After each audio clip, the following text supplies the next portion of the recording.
Oke, selamat pagi. Tetap semangat, tetap sehat selalu. Ekspor 5.0, Erik Sausilawannya bersama Aris The Export Hack. Oh, Export Hack. Mantap. Pak Aris, saya lagi ada di tebak tuh di mana Pak Aris? Wah, ini kayaknya ada di itu ada di ujung sana tuh ada namanya Masjid 99 Kubah. Ini beta lagi ada di Makassar ini. Ini mau kota Makassar. Di ujung sana itu adalah Pantai Losari. Pantai Losari di kota Makassar. Nah itu masjid nan cantik itu kalau malam itu tempat spot untuk foto-foto yang paling mantap gitu. Jadi sesuai namanya masjid ini dipercantik dengan puluhan kubah berbagai ukuran dari yang kecil sampai yang besar. Semua menghiasi bagian atas masjid nih. Warnanya dominan warna cerah, merah, oranye, kuning. Jadi dari jauh sangat mencolok. Tapi penampilan masjid ini sakral, monumental, megah, dan berkarakter.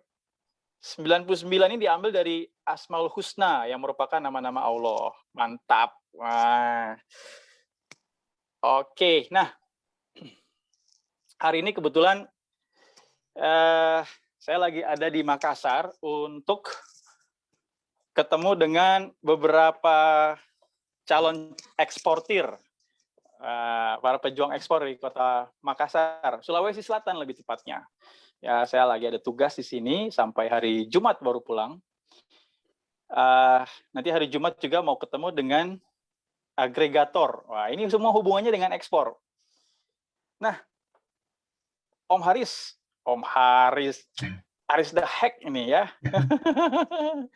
Pak Haris, ini kan kalau saya baca nih di YouTube kita, Ekspor 5.0, ada komen nih dari Ibu Louis Iswahyudi. Beliau ingin video pembelajaran tentang sustainability practices atau 3P, People, Planet, Profit. Hubungannya dengan potential market di Eropa untuk produk yang sustainable. Nah, mantap, ini kayaknya berat banget nih pembicaranya. Gimana Pak Aris nih? Gimana cara tentang apa sih ini? Oke, thank you banget nih Bro Erik. Waduh, jalan-jalan terus ya sekarang ya, udah bisa nih kita melalang buana lagi. Terima kasih banyak, ini live reportnya dari Makassar, dan nanti semoga sukses acara di Makassar. Thank you juga tadi snapshotnya tentang pemandangan kota Makassar dengan masjid 99 kubahnya. Tadi balik lagi ke pertanyaan dari Ibu Louis, itu memang sekarang pebisnis ini sudah harus mulai melihat mengenai sustainability practices untuk diimplementasikan sebagai strategi di perusahaannya. Yuk kita langsung kita bahas mengenai sustainability practices atau 3P ini. Saya share screen dari presentasi kita. Oke, sudah terlihat? Sudah terlihat ya? Saya full dulu sebentar. Oke, nah ini tadi yang disebutkan oleh Bro Erik. Dia minta mengenai pembahasan dong mengenai 3P tadi ya, dengan market Eropanya gimana nih. Nah, kita lihat sekarang nih. Kita lihat potensi marketnya nih, di European Union market untuk sustainable product itu kayak gimana sih sebetulnya, seberapa heboh dan seberapa besar sebetulnya permintaannya. Kalau kita lihat dari Nielsen Company yang mereka melaksanakan satu riset dari 60 negara di 2015, itu 68% buyer itu willing to pay extra untuk sustainable goods. Jadinya kalau Bapak dan Ibu, para pengusaha menjual produk yang ramah lingkungan, yang diproduksi mengikuti kaidah-kaidah sustainability practices, harganya pun akan lebih baik daripada yang non-sustainable product. Contoh misalkan produk organik, coconut sugar, ini maupun di Makassar, ini banyak coconut kan.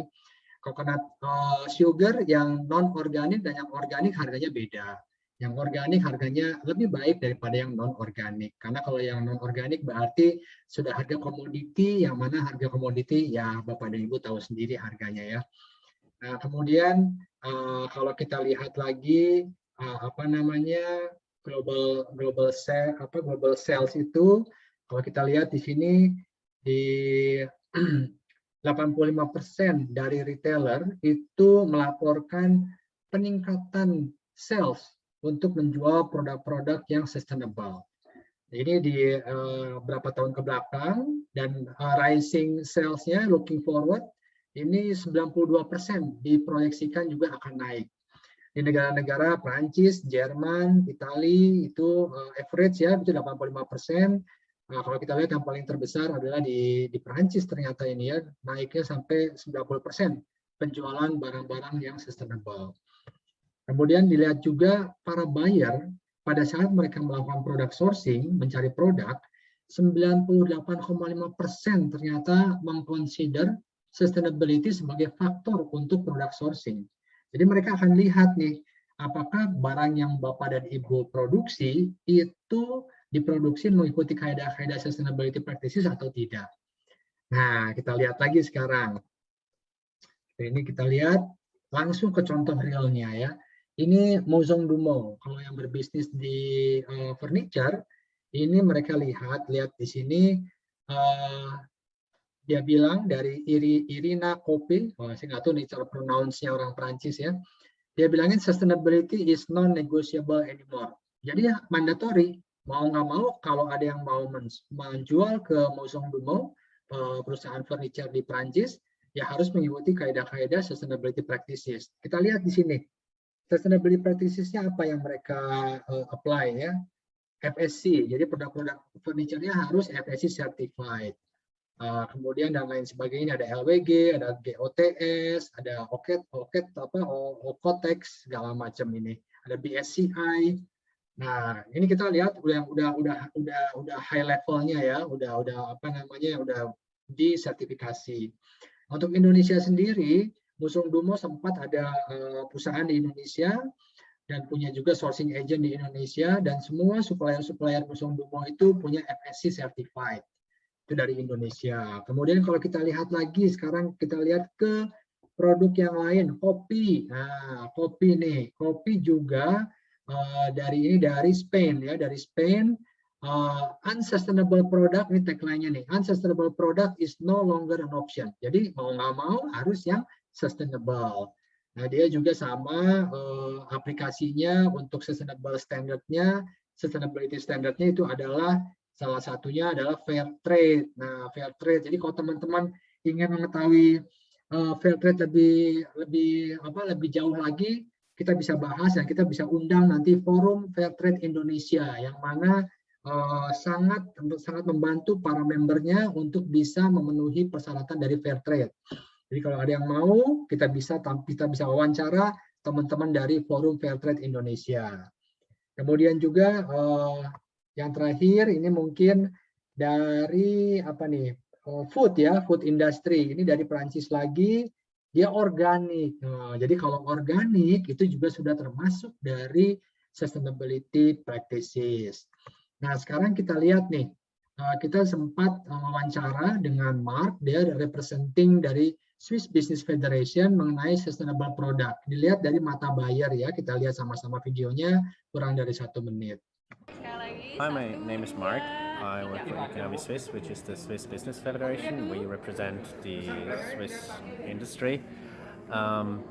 And I would like to confirm, it is a trend in Switzerland that consumers and companies alike look for sustainable products, meaning that they have a transparent supply chain and that the origin of the ingredients can be traced back and can be proven to be sourced sustainably in all 3 dimensions, ecological and social and economical.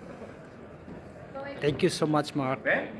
Nah, kalau dilihat tadi dari Mark bilang, itu dia harus bisa di traceable, ya. Jadinya harus traceability sistemnya itu harus ada.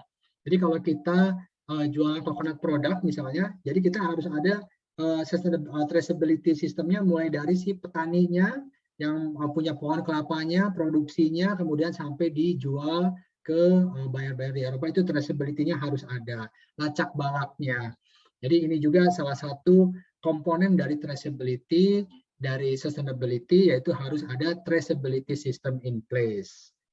Oke, kita lihat. Nah, sekarang dari tadi kita ngomongin potensi marketnya ya. Potensi marketnya sudah ada naik 90% di Eropa mengenai produk-produk sustainability ini. Kemudian juga dari wawancara juga dengan buyer dari Switzerland bahwa memang mereka mencari produk-produk yang sustainable. Nah, sekarang gimana sih? Aduh, kalau misalkan kita harus sertifikasi berat kan ya. Apa namanya? Untuk FSC aja udah ratusan juta deh itu ya. Organik juga udah 60 juta, 70 juta tuh untuk dapatnya. Nah, sekarang gimana nih untuk kita pakai stepwise approach. Nah, stepwise approach itu kayak gimana? Kita coba mulai dari self assessment aja dulu dari kita. Karena kalau kita sudah bisa self assessment, apa saja yang sudah kita kerjakan, itu nanti kita bisa tampilkan di company profile kita. Nah, saya ingin memperkenalkan juga GRI Standard. GRI Standard itu adalah Global Reporting Initiative yang membantu para pengusaha untuk membuat sustainability reporting, atau bahasa sederhananya adalah company profile yang memasukkan unsur-unsur sustainability practices yang sudah dikerjakan oleh para pengusaha. Nah, kalau kita lihat di sini dari pelaporan berkelanjutan ini, dia melihat proses sebuah organisasi mengidentifikasi dampak yang signifikan pada ekonomi, lingkungan, dan atau masyarakat, serta mengungkapkan sesuai dengan standar yang diterima secara global. Nah, jadi penting sekali kita membuat satu company profile yang sustainable itu supaya nanti pada saat buyer membaca itu memang sesuai dengan apa yang diminta oleh global buyer. Kita lihat contohnya seperti apa sih company profile-nya itu ya. Nah, kalau kita lihat, kita waktu itu mencoba membantu beberapa perusahaan di Yogyakarta. Nah, kita lihat ternyata perusahaan-perusahaan UKM, usaha kecil menengah di Yogyakarta maupun di tempat lain, ada di Solo, kemudian ada di Jepara, itu mereka secara tidak sadar sudah melakukan sebetulnya sustainability practices. Kalau Bapak dan Ibu tahu, misalkan contohnya ini ya, salah satu pengusaha handicraft, ini usaha masih kecil, cuma 1 kontainer, 2 kontainer per bulan, masih bisa dikategorikan usaha UKM. Ini kalau kita lihat mulai dari tata kelola limbah aja ya. Mungkin Bapak dan Ibu nggak sadar nih, kalau misalnya pengusaha kayu deh misalkan, itu hasil limbah kayunya nih, limbah kayunya ini bisa dimanfaatkan lagi adalah untuk bahan bakar untuk oven. Nah, dari serutan kayunya itu, sawdustnya, debu kayu dari kayunya dikumpulin, itu bisa dimanfaatkan untuk oven. Kemudian kalau ini dia jualannya ada materialnya adalah abaka atau rayung. Nah, abaka ini itu mereka gunakan lagi untuk diproduksi lagi menjadi produk-produk yang unik lagi. Nah, kalau kita lihat di sini nih ya, pentingnya dari dicatat itu limbah kayunya itu, limbah dari dari waste-nya itu adalah supaya kita melihat dari 2018, 2019, 2020 itu jumlah limbah katakanlah 2 meter kubik, kemudian dimanfaatkan lagi oleh para pengepul itu 1,5. Terus kemudian berarti yang hanya terbuang itu, yang dibuang ke TPA, tempat pembuangan akhir, hanya setengah kubik. Nah, di 2019 jumlahnya naik 3 untuk limbahnya, 3 meter kubik limbah kayu, dimanfaatkan lagi oleh para pengepul untuk menjadi oven atau dibuat produk-produk lain yang bermanfaat, itu 2,5 kubik. Ya, terus kemudian 2020 agak berkurang limbahnya 2 meter kubik, dimanfaatkan kembali 1,7. Nah, pencatatan ini adalah sangat penting untuk memperlihatkan kepada calon buyer bahwa kita mempunyai waste management yang baik dan limbah-limbah ini dimanfaatkan kembali untuk digunakan untuk pada yang lebih positif. Sama untuk yang ini juga ya. Kita lihat yang kedua nih, energi efisiensi. Nah, ini juga menarik nih energi efisiensi ini. Kita mungkin jarang mencatat gitu ya, berapa sih rata-rata per bulan kita mengeluarkan listrik. Nah, kalau kita lihat di sini, ini kita catat di sini nih perusahaan ini. 2018 mengeluarkan 220.000. 2019 300.000, tapi realisasi produksinya naik 250%, 2,5 kali dari 2018. Berarti ada apa namanya penghematan dari listrik ya dari sini ya, karena produksinya 2,5 kali naik. Kemudian 2020 juga tetap 300.000. Nah, di sini adalah sangat mudah menghemat listrik itu adalah pada saat istirahat semua mesin-mesin dimatikan, semua lampu diproduksi dimatikan. Itu aja, sangat simpel sekali. Dan karena apa namanya dari aktivitas yang sangat sederhana, kita catat. Yang penting adalah pencatatan. Lagi-lagi kalau di masalah sustainability company profile ini, keywordnya adalah pencatatan. Pencatatan sangat penting. Kemudian kita lihat lagi di sini informasi tentang karyawan. Nah, jadi ini semuanya berhubungan sama proses produksi kita. Jadi kita lihat nih, kalau kita perusahaan memberikan gaji pokok sesuai dengan UMR, ada cuti tahunan, ada cuti melahirkan, ada BPJS, itu semuanya harus disimpan di company profile. Karena ini adalah ada hubungannya dengan sustainability practices. Jadi ini apa namanya hal-hal baik seperti ini harus Bapak dan Ibu expose di company profile. Kemudian ini juga mengenai safety management system ya, atau K3, keamanan kerja untuk karyawan. Jadi kalau misalkan di tempat perusahaan Bapak, pabrik, ada SOP-nya, misalkan karyawan harus menggunakan masker untuk menghindari debu, kemudian karyawan harus menggunakan sarung tangan, karyawan harus menggunakan alas kaki, gitu ya, ada alat pemadam api ringan.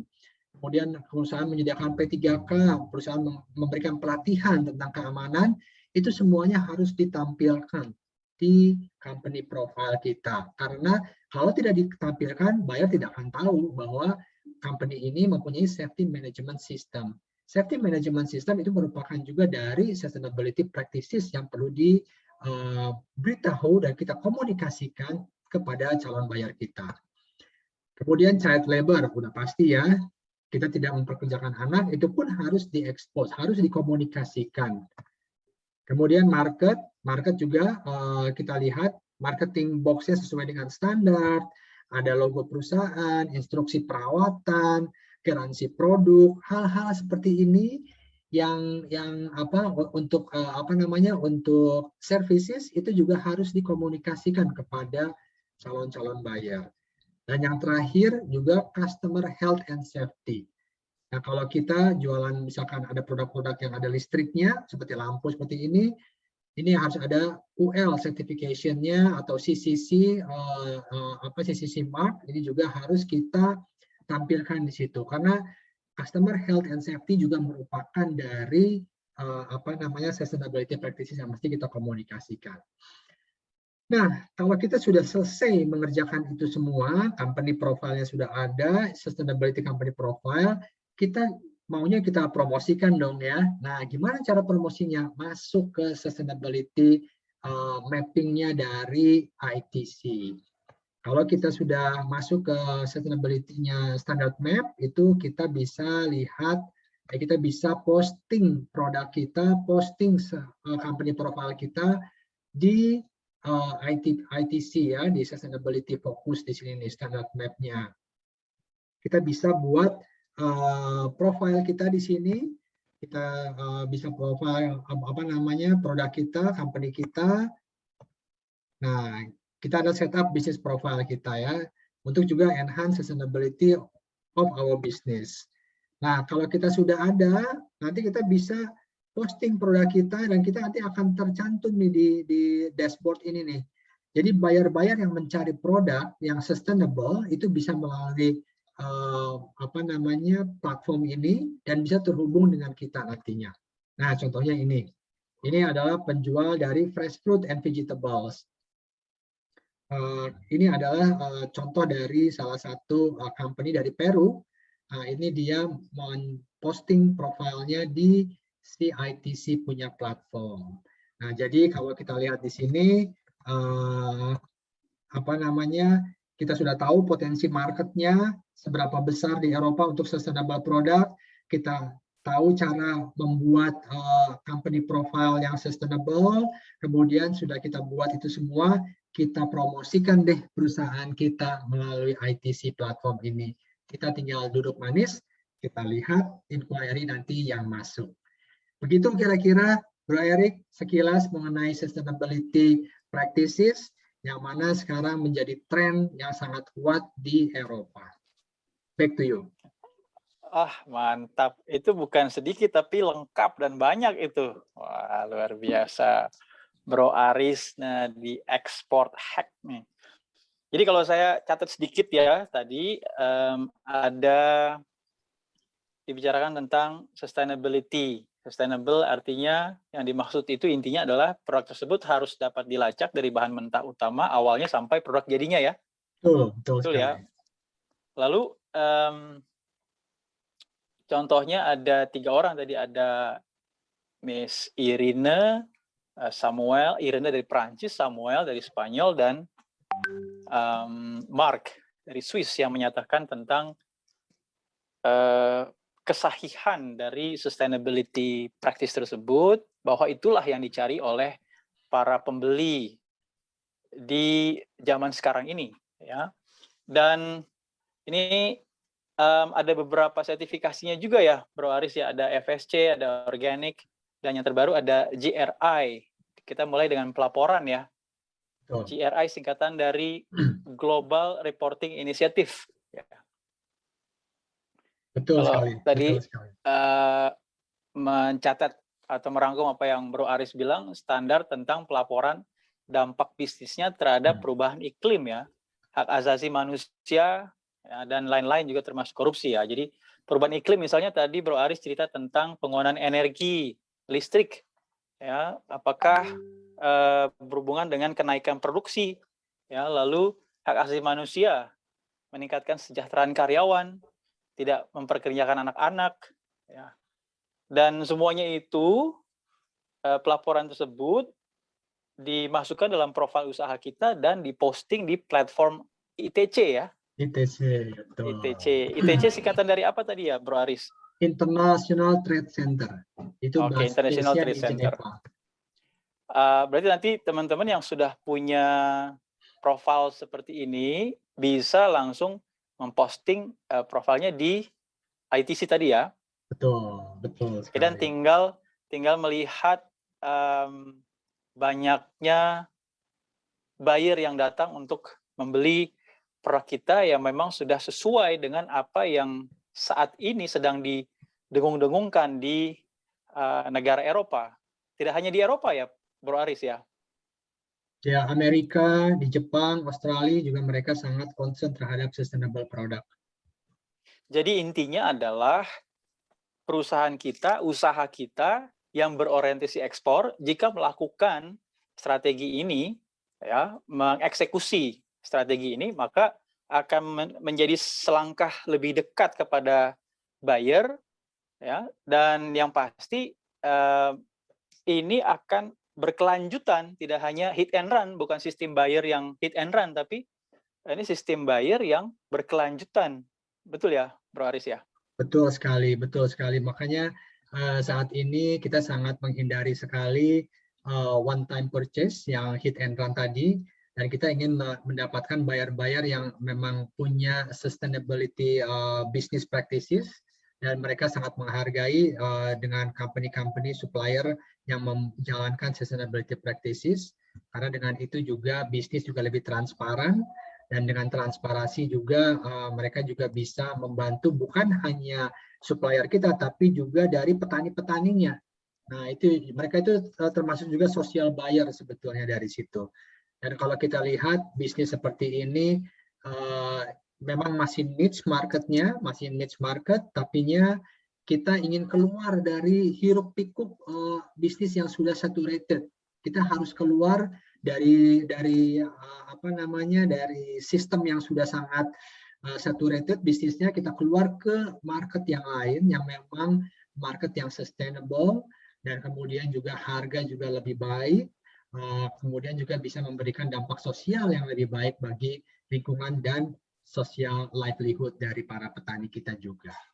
Wah, mantap. Jadi saturated tadi jenuh ya. Jadi kita keluar dari pasar yang sudah jenuh, dan mungkin ini termasuk strategi blue ocean ya, sehingga kita nggak stuck berkompetisi dengan harga paling aduh, ini pasti teman-teman pejuang ekspor nih paling malas kalau ditawar harga gitu, harga udah ngitung-ngitung, terus dibandingkan dengan China, oh di China begini-begini. Nah, yang pasti teman-teman, ini China mungkin bukan salah satu negara yang memprioritaskan mempraktekkan sustainability ini ya, Bro Aris ya, sehingga kalau ingin bersaing dengan negara-negara yang secara harga mereka kuat, jadi kita harus punya strategi ya, seperti yang Bro Aris bilang, keluar dari kejenuhan, keluar dari apa tuh lautan yang merah gitu,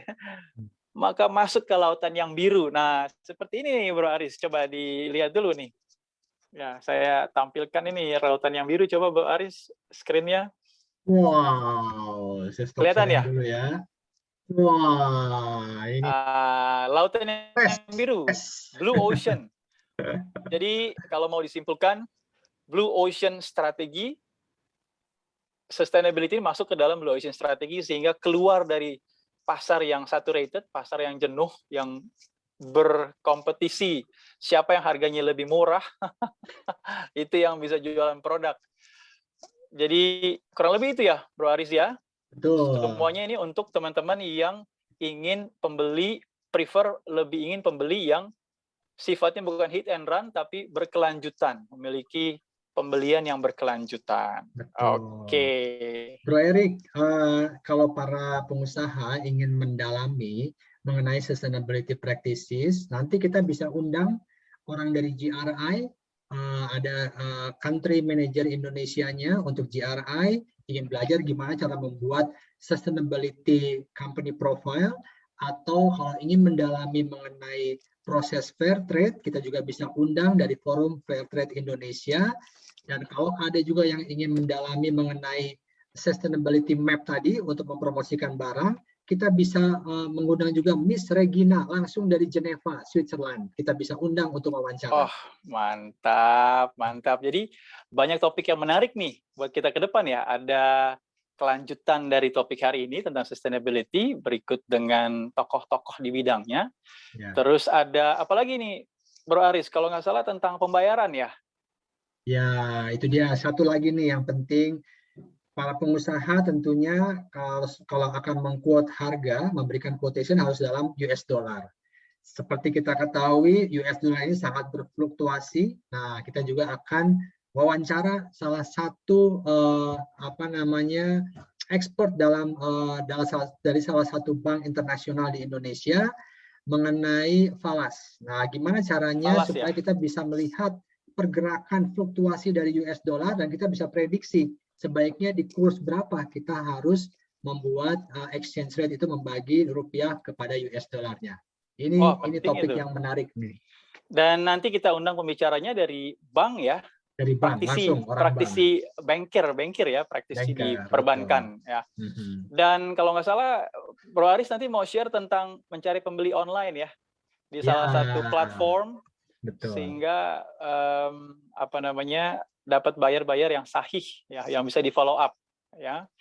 Kalau yang tadi kan yang Bro Aris sampaikan adalah memperbaiki profiling kita sehingga sesuai dengan profil supplier yang dicari oleh pembeli ya. Tapi kalau ini secara aktif mencari pembeli melalui online. Nah, ini semua ada hubungannya dengan ekspor 5.0. Mantap. Sip, semoga ini bermanfaat untuk para pejuang ekspor. Thank you Bro Aris atas waktunya. Kita kembali beraktivitas, semangat terus, sehat selalu yang paling penting ya.